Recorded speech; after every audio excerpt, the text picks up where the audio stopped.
Kamala Harris's love of cooking could help America. The vice president has an opportunity to connect with voters through food. I see what everyone else sees on Kamala Harris's resume, a history of public service that qualifies her for the presidency. But I would argue that the qualities she shows as a cook might say even more about her success as a leader. What qualities make for a good cook, which makes for a good president? In a lot of cases, they overlap. Cooking well requires organization, attention to detail, patience, and the impulse to bring people together. In a divided country, these qualities can help Ms. Harris be a good, even a great president.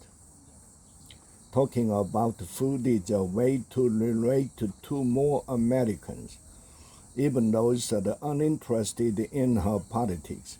We've all been eating since we were babies, and we are experts on our own taste. Talking about food paved the way to harder conversation. Food remove barriers and unite us. Ms. Harris evinces clear delight in cooking and in talking about almost any type of food, a passion that is core to who she is, like basketball for Barack Obama or golf for Donald Trump. She's omnivorous and a versatile cook. We got a glimpse of who Ms. Harris is in the kitchen in the YouTube series Cooking with Kamala, filmed during the 2020 campaign. In the videos and elsewhere, she talked about turkey stock and tacos, Moroccan tagines, and the gumbo, frying bacon with apples. She says that bacon is a spice as far as I'm concerned. As a host and a judge on Top Chef, I could see contestants' characteristics and potential by watching them in the kitchen. One chef, for instance, always splattered food and left jars knocked over. He was frazzled and out of his depth, displaying a lack of leadership potential. If people are handling food carefully enough to elevate it, I know they are thoughtful.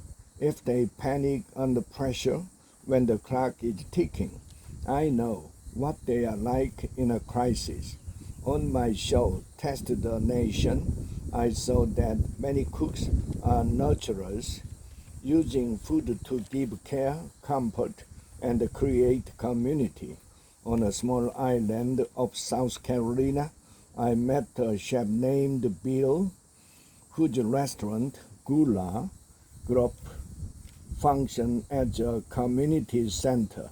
He depends food and teaches children to cook using the produce he and his partner grow on their farm by the marsh. Indeed, we cooks rarely cook just for ourselves. When I recently spoke with the great chef and educator Jay, he told me that you have to give up yourself to be a good cook. I want a president who is intent on nurturing and nourishing all Americans.